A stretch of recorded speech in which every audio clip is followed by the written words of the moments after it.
You're listening to the WB Download, coming to you from Wieland Builders Showroom in Studio 1C. We are a podcast centered around building custom homes, the customer experience of building a custom home, and a really entertaining listen from many great guests and interviews that may or may not have anything to do with building. I'm excited to share with you their voice and their stories that will enhance your idea of the custom builder world.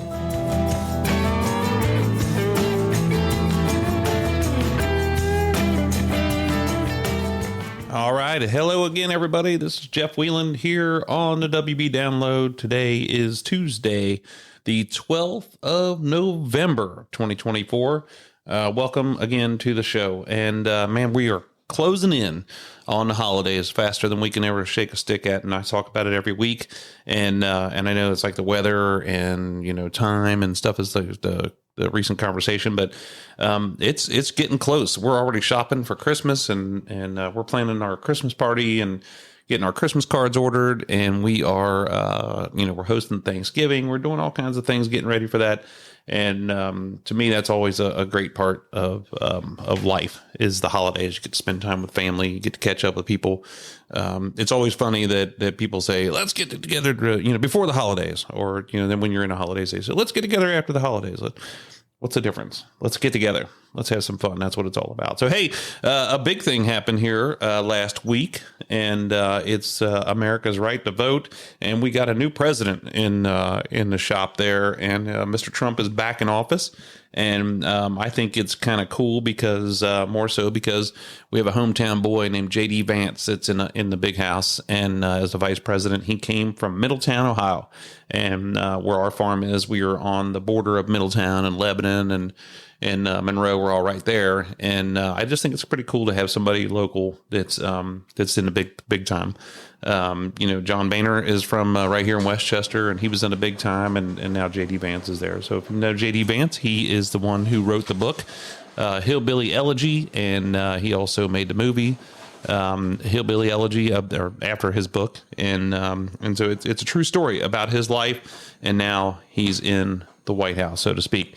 So I think that was pretty neat. No matter which side you're on, I think that's a pretty cool story. In church there at Four Corners, we're still talking about, Pastor Ben's talking about the trap, and that means that you have to control your feelings. And this week we talked about grudges. We talked about forgiveness and forgiving and not forgetting. We talked about a number of different things, and it's really kind of a nice thing because Preacher Ben usually is relating things to his own life, relating things to his experience and things he's seen. And it's helpful for us to resonate with what's going on with it. So the other thing that we've been doing here lately as a company is we've been trying to get together a better selections program, computer program. And with that, we've been out meeting with a Zoom meeting with different people from all over the place. And last week we had a meeting with Summit Ridge Custom Homes in Golden, Colorado. And somebody I talk about a lot here on the show, and they use a multitude of programs. They have somebody that's really slick named Hannah out there who runs their selections department, design department, and she creates all these different programs and things that they use. So it was really interesting to see their processes and have our team online there in that meeting. And we also met with Elena from Bailey Weiler over in Bloomington, Indiana. And she uses a one called Materio, and they are the ones that's the one that we're looking at, and we've been trying to get online and do a number of things with that. All of these things are in an effort to make our customer experience better and to keep us better organized and be able to see things differently than just on a spreadsheet. So that's been pretty cool. Just a fun note, when we were meeting with Summit Ridge, they were all at home. And when we got on the phone with them, and it's because they just got 2 feet of snow and they had another foot and a half of snow coming. So it's just that quick. You think the weather in Ohio changes quick? That was quick out there. That's a lot of snow that they had coming their way. So, hey, that's really what we got right now. And today's guest on the show is me, and we're going to be talking about built-ins, and we're going to be going down through. When you look online on YouTube, you look on our podcast service, you'll be able to follow along as I'm talking about each one of these built-ins and what rooms they're in and what houses they were when we built them. So I hope you enjoy this. I hope you get something out of it, and it'll be kind of fun. When I think about built-ins, I think about it's a piece of furniture that is fixed into the house. It's not a movable piece of furniture, and I want it to look as such. And one of the problems that we've run into in the past was we were all proud of the fact that we are building our built-ins on site. And then we're painting them on site, and we're like, yeah, we built this and it's all handcrafted and it's custom, blah, blah, blah, blah, blah. But what ends up happening is the quality of the cabinet is probably okay, but we were painting it with the enamel to match the rest of the woodwork. And then the build of the cabinet is not like a manufactured build like we would see inside of a cabinet shop. I shouldn't say manufactured build. It was a different detailed build. And then the finish on them was not the lacquer finish. It's an enamel finish. And I personally don't like that. Some people might like it. Back in the day when it was a brushed finish, maybe that was different, but everybody's spraying things now. And then the paint, the quality of the paint, when you put things on it, things are sticking to it. They would chip easier. They just wouldn't hold up. So we made the decision that we want the majority of our built-ins to be built through the cabinet shop and sent out. And so that's been working out really good. So like one of the first pictures we come to here, and we talk about our, just maximizing space in each room, but we kind of design the plan around these built-ins. So in the great room, we usually have spaces on each side of the fireplace where we're going to do some cabinets and some shelving above that. We can trim them out different ways. We can take them all the way to the ceiling. We can put some different lights inside of them. There's just different ways to do this. Now, these become the focal point, just like the fireplace is in the kitchen or in the great room. These become the focal point. I really like it, especially in the great room, when you are taking the TV and you're not putting it above the fireplace. You're finding a way to lower it down and put it down below or down on a more even eye level. And I like that because I don't think you want to be sitting there almost staring at the ceiling. I think it's more classy. I think you could put art above the fireplace as opposed to a big bulky TV. And it also probably makes it more comfortable for you in the room. But you have to think about the purpose of your built-in. Why are you building a built-in there? Don't put a built-in in there because you want a built-in. It needs to serve a purpose. I mean, do you have something that you're going to put in there? Do you have some design, some decorations, some TV components? What is going to go on in there? Books are a big thing. How do you plan to use them? So if you look at a picture from our Homerama house in Pickwick Place, we did a really cool thing there with the customers, and we built some bookshelves on each side, and then we built some cabinetry going down through across the middle of them. Now, these are what I call wall depth cabinets for the most part. They're about 12, 14 inches deep. We put custom wood tops on top of them, and they provided a purpose. If you look at the pictures, you can see the bookshelves on each side. Now, an interesting fact about these bookshelves is the cabinet company did not measure these properly. And when they came out, they just like, yeah, we'll put the cabinets in there. Well, the windows were put at regular height and they need to be raised up. So as I was building this house, and the brick was already on, drywall was already on, we realized that the cabinets were going to cross through about midsection of the window. So we had to tear the windows out, tear the brick off, and raise them up, and then rebuild the house, which is something I just love doing, is doing everything 2, 3, 4 times. So that's really just a backstory to that, things that happen in the building business. But they had a vision, and when I was talking to the customer about it, Sarah Desard, who was on the show here this year, and she said, don't worry about it. We'll come up with some other way to do it. And I said, absolutely not. This is your vision. This is what you wanted to do. So that's why we changed the windows. As you scroll down through some of these pictures and you can see some different things. This is a house that we built up in Cedarville. And it's got some huge ceilings in it. But then if you look down next to the fireplace, we did like a double mantle kind of thing because they had a TV that they were going to put in there. And then they had some bookshelves on the side of it. The next one is a black marble or black granite surround with a floating hearth, so to speak, in there. But what you don't realize about this particular built-in on this house, this is I can't remember, the House of Peace maybe, that we're looking at. On the left side is a hidden door. So that door, there's a picture frame molding there. And the door, actually, when you go up, push on it, it'll open up and it goes into the primary bedroom. So that's another way to do built-ins. This is more of a contemporary feel. That whole house was contemporary, modern contemporary. So this was a really cool picture to show.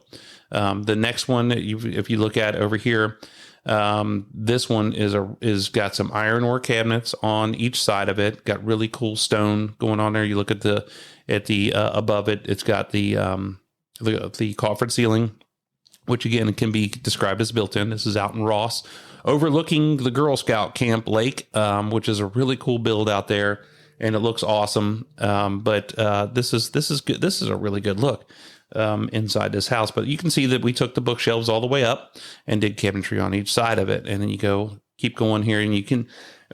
This is more great room stuff, so you can see the ones that flank each side of the fireplace. But the other one is look at the beams in the ceiling detail. So we have a lot of our plans have a reflected ceiling detail. And this is showing us crown mold, 2, 3, 4 piece, 6 piece crown mold is going in here. It shows beams, shows coffered ceilings, it shows cathedrals. It shows how all of these things happen. I think that when you are building a plan, the ceiling details are so important, but the small spaces are so important too. So because you can do some really groovy things with the small spaces, and I think that's awesome. But the built-ins, again, when we're talking about built-ins, I'm talking about anything that could be something outside of furniture, something that we're building on site that would be really neat. So let's go down to the next one. We're talking about the home office or library. And Leanne calls this where elegance meets efficiency. And people really like this built in the library.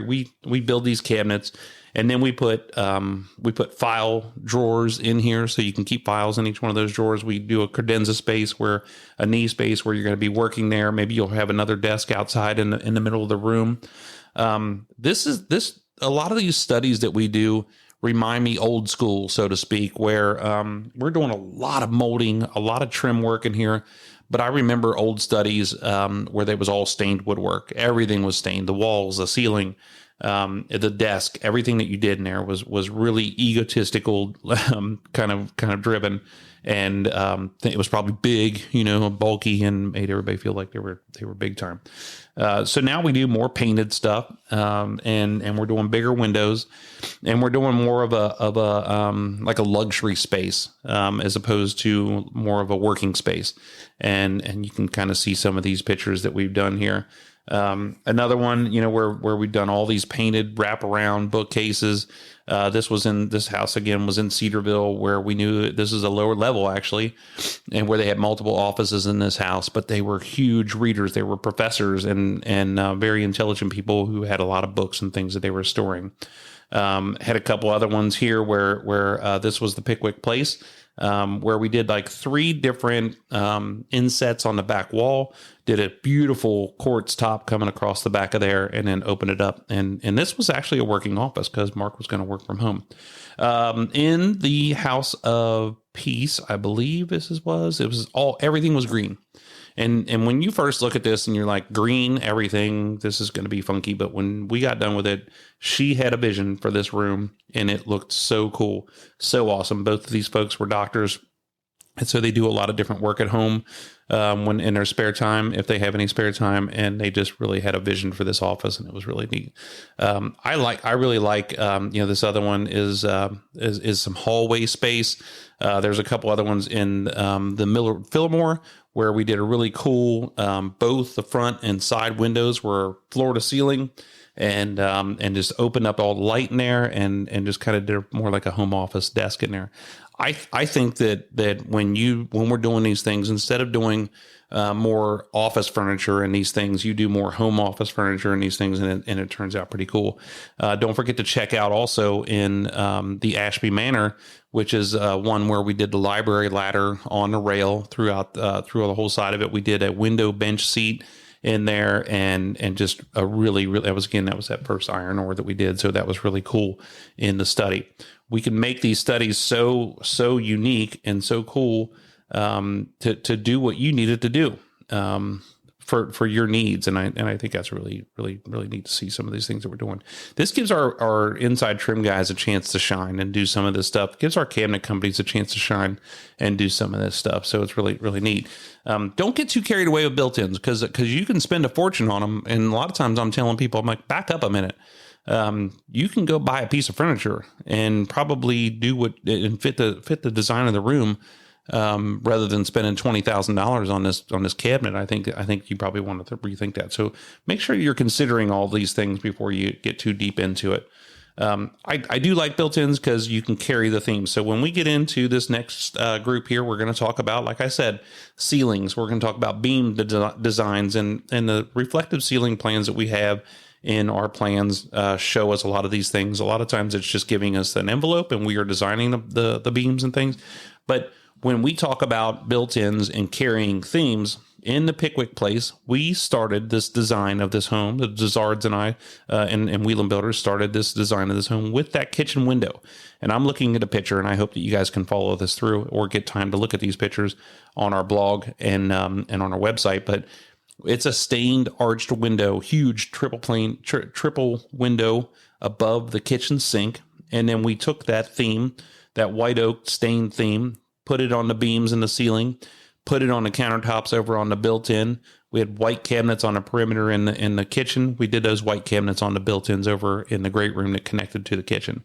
Really cool, I think, to make sure that another thing you want to make sure that you do is that if you are trying to combine things, trying to connect things, make sure you're using the same species of wood, that you're using the same stain, and that you are keeping the theme alive. You don't want to use like a red oak beams on the ceiling, using a white oak cabinet in the kitchen, using a white oak floor, and then come along with a poplar top on one of the cabinets. That's going to screw things up. It's not going to match the same, especially when you're staining. So on these particular beams that are in the Pickwick Place, we did kind of like a high cross beam. And one of the things we contend with all the time on these big cathedral ceilings, and I was having this conversation last week with Alicia, that these cathedral ceilings are coming back. It used to be kind of like a thing, like a standard option in a production house.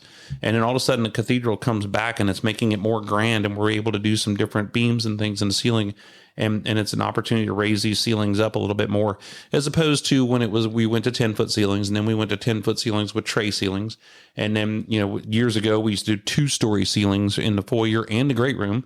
So now these cathedral ceilings are coming back, but we're going front to back, not side to side. And well, some of these I'll show you side to side, which are really, really cool. But these front to back have these trapezoidal windows in the back wall of the great room. They have a huge sliding glass door entering out into the porch, but we carry that cathedral from the great room out to the back porch. Now, we did this in our 2021 Homerama house out in Anderson, and it was so cool to be able to see this. We went from the loft, and this is how we started the design of that home. We went with the loft through the great room, through the back porch, and just looked like it was cathedral all the way through. And it was the same truss.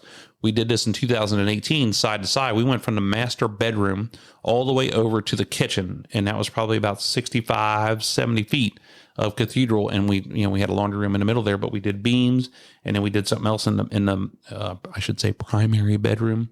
And just carry these ceiling details throughout. But really cool to check out the Pickwick Place, because it's just an awesome look with these beams, and we carried it all the way out to the great room. A couple other pictures that you can see in here, when we think about this, a tray ceiling where we drop the crown molding down a little bit and drop some rope lighting in there, which is kind of old school. Another picture of the master bedroom at the Ashby Manor, where we put shiplap on that cathedral ceiling, and then we painted the beams in that ceiling. So did some arch beams that were really cool, and just, man, it gave off such an awesome look for that whole room. In the foyer, you can do some mirroring images on the floor to the ceiling. We did this in 2017 Homerama house, the Chatham Cottage, which was really cool. But, we did some X patterns in some dining rooms. We do some diamond patterns in the foyer ceilings. Just, again, something else. And a lot of times what happens in these ceilings is you may feel it. You're going to be standing in a room thinking, this is so awesome, this is so cool, but you may not look up necessarily and see it right away. And what we mean by that is you're going to be comfortable in a room. It could be ceiling height, it could be surrounded, it could be everything, but you're feeling it, but maybe you're not necessarily looking directly at it. Just some easy beams that happen in different rooms. And then, the other thing, instead of doing beams that are hanging down with this crazy design, we do what we call flush beams that stick to the ceiling, and they go up and down, and they just kind of create an accent in that room. The other thing to remember about beams is to make sure that they look like they're structural. Do not just throw beams in there and let them land wherever. You don't want one kind of 3/4 of the way through the fireplace. It's got to be on equally divided on each side of the fireplace. It's got to look like all of these things. It's got to look like it's original. Beams back in the old days were literally holding up the house. And that's what we want this to look like.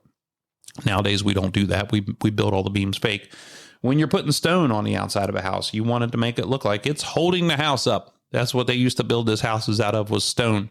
And when you're just sticking it to the side and leaving it hang over the edge, well, that doesn't look like it necessarily. So all of these things had to make a difference. But and then let's talk about some other things here. And I'm trying to move through this because I'm looking at pictures, and I hope you guys get a chance to do this too. But get into the bathrooms and think about this spa-like storage that we talk about here. The bathrooms are small spaces doing cool things. And in the Pickwick Place this year, we kind of took the tub and moved it into its own grand space. It's like a princess space inside of there. It's got two arched openings that match each other. It's kind of looks like it's over on its own space. We took those arches, brought them over to the trim on the mirrors, and just really kind of blended some things in to make them look cool. And then when the next picture that I'm going to show you is in a pantry, and pantries, powder rooms, bathrooms are such cool spaces to be able to do fun stuff in. And this picture of the pantry was in our Woodford home, which was the 2021 Homerama house. And we accented some drawers that we did in there. We accented another centerpiece, and then the perimeter remained white for the rest of it. Just a neat little built-in kind of thing.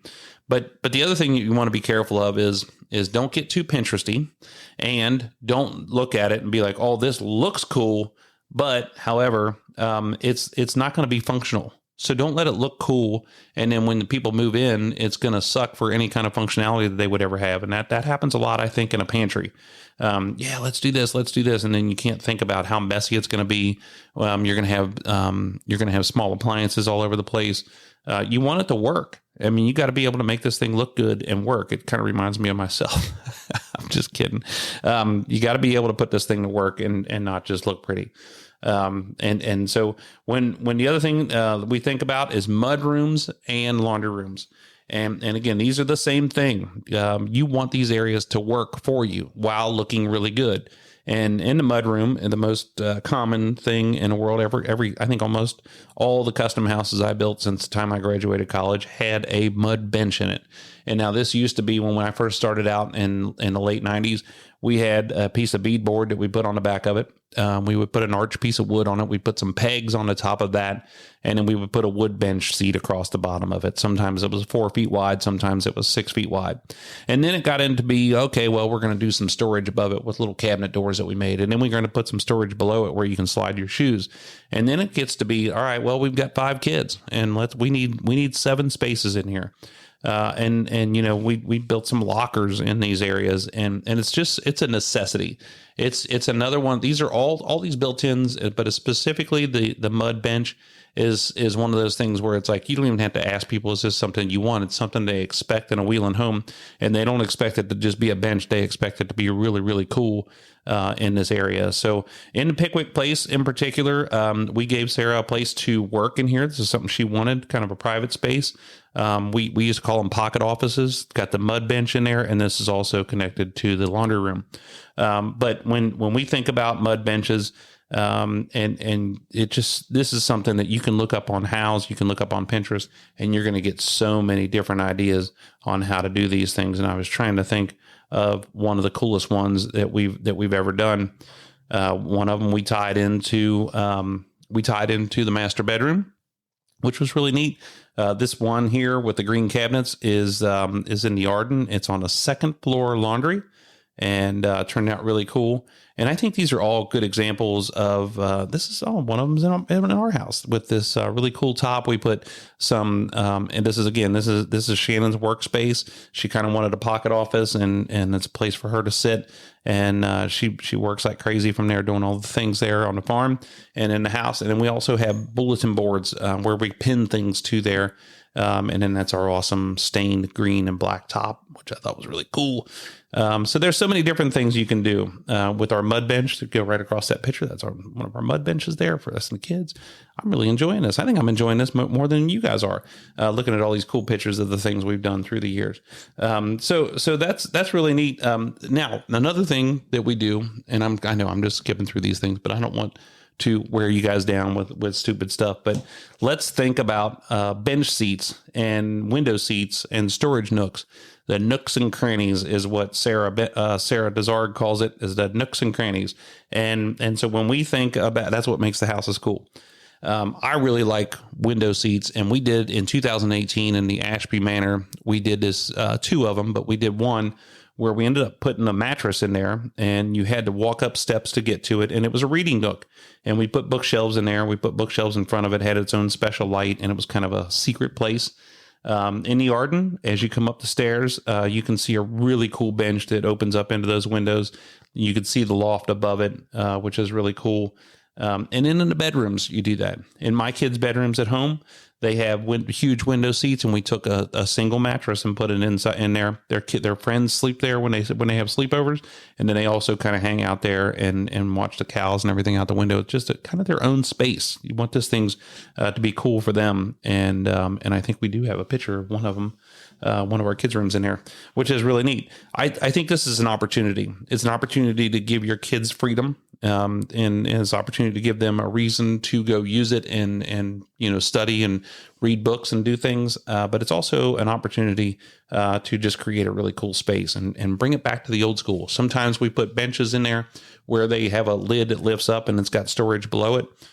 We put drawers underneath it and has storage below that. It's just a really neat deal. Another thing that I was thinking about when we were thinking about these bench seats and window seats was in talking about small spaces, is we do these finishes underneath the stairwells quite a bit. And we're doing it in the Drake house right now. One of the first places we did it was 2017 Home Rama in the Chatham Cottage, where we finished all the way underneath the landing, and it becomes a fort. A built-in fort for the kids, and it's really neat.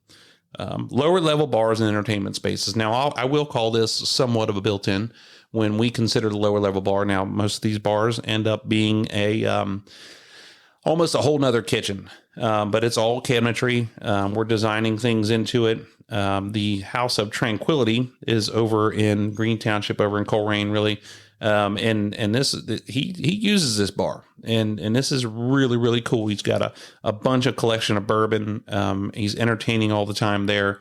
But one of the things we had to do in this bar was, you can see that column going up there. We had a beam column coming down right on top of it, and we had to trim it out and make it look like it was part of the design.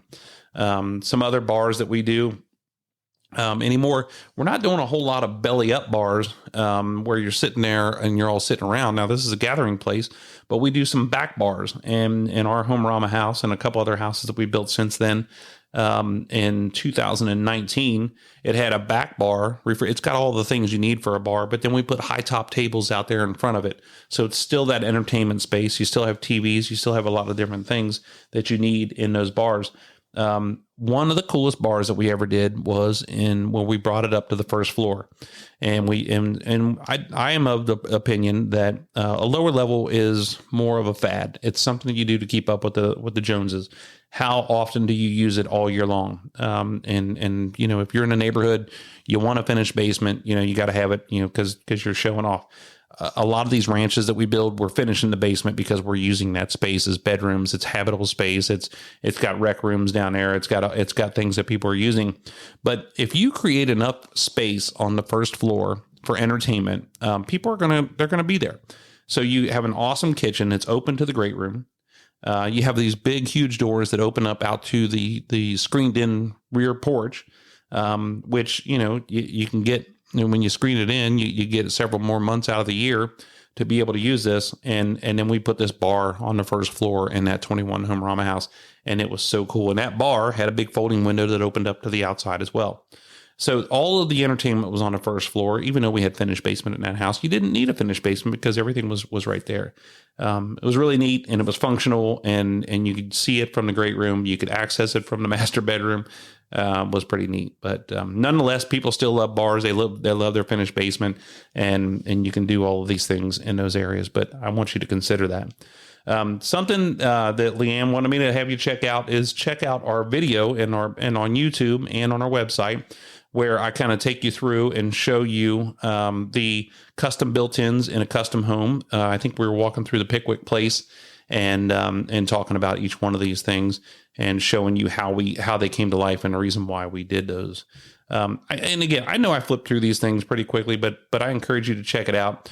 Make sure that you go to YouTube and see our blog, see the download on there.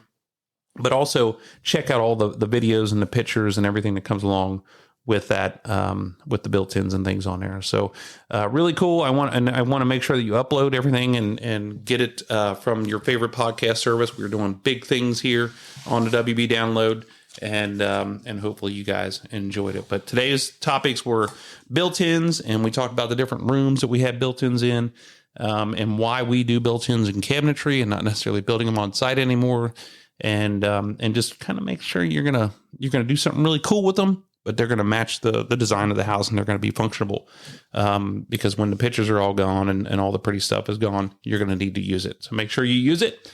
So anyway, I want to thank everybody for coming in and listening. Hopefully, I get rid of my anger, and the next time we have this show, I'll be a little bit happier. Got a lot of shit going on, and my family and I are blessed to no end. We have so many great things going on in our lives, but when you keep getting dumped on every once in a while, you look around and you're like, man, I'm having a hard time finding a win, which is stupid to say because there's so many good things happening in the world. But so I'm not afraid to admit it. I'm a little bit upset.